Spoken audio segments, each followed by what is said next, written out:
Because of Winn Dixie, Chapter 3. I started in on Winn Dixie right away, trying to clean him up. First, I gave him a bath.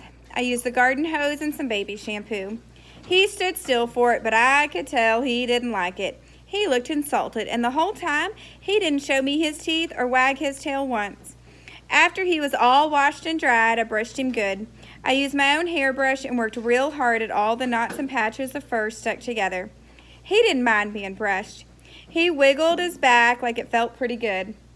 The whole time I was working on him, I was talking to him, and he listened. I told him how we were alike. See, I said, you don't have any family, and neither do I. I've got the preacher, of course, but I don't have a mama. I have one, but I don't know where she is. She left when I was 3 years old.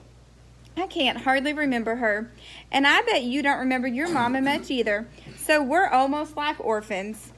Winn Dixie looked straight at me when I said that to him, like he was feeling relieved to finally have somebody understand his situation. I nodded my head at him and went on talking. I don't even have any friends because I had to leave them all behind when we moved here from Watley. Watley's up in North Florida. Have you ever been to North Florida? Winn Dixie looked down at the ground like he was trying to remember if he had. You know what, I said, ever since we moved here, I've been thinking about my mama extra hard, more than I ever did when I was in Watley. Winn Dixie twitched his ears and raised his eyebrows. I think the preacher thinks about my mama all the time, too. He's still in love with her. I know that because I heard the ladies at the church in Watley talking about him. They said he's still hoping she'll come back. But he doesn't tell me that. He won't talk to me about her at all. I want to know more about her, but I'm afraid to ask the preacher. I'm afraid he'll get mad at me.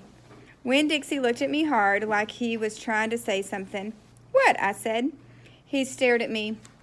You think I should make the preacher tell me about her? Winn Dixie looked at me so hard he sneezed. I'll think about it, I said. When I was done working on him, Winn Dixie looked a whole lot better. He still had his bald spots, but the fur that he did have cleaned up nice. It was all shiny and soft. You could still see his ribs, but I intended to feed him good, and that would take care of that. I couldn't do anything about his crooked yellow teeth because he got into a sneezing fit every time I started brushing them with my toothbrush, and I finally had to give up. But for the most part, he looked a whole lot better, and so I took him into the trailer and showed him to the preacher. Daddy, I said. He said. He was working on a sermon and kind of muttering to himself. Daddy, I wanted to show you the new Winn Dixie. The preacher put down his pencil and rubbed his nose, and finally he looked up. Well, he said, smiling real big at Winn Dixie. Well, now, don't you look handsome? Winn Dixie smiled back at the preacher. He went over and put his head in the preacher's lap. He smells nice, too, said the preacher. He rubbed Winn Dixie's head and looked into his eyes. Daddy, I said real quick before I lost all my nerve. I've been talking to Winn Dixie. Is that right? The preacher said. He scratched Winn Dixie's head. I've been talking to him, and he agreed with me that since I'm 10 years old, you should tell me 10 things about my mama. Just 10 things, that's all. The preacher stopped rubbing Winn Dixie's head and held real still. I could see him thinking about pulling his head back into his shell. 1 thing for each year I've been alive, I told him. Please. Winn Dixie looked up at the preacher and kind of gave him a nudge with his nose. The preacher sighed. He said to Winn Dixie, I should have guessed you were going to be trouble. Then he looked at me. Come on, Opal, he said. Sit down, and I will tell you 10 things about your mama.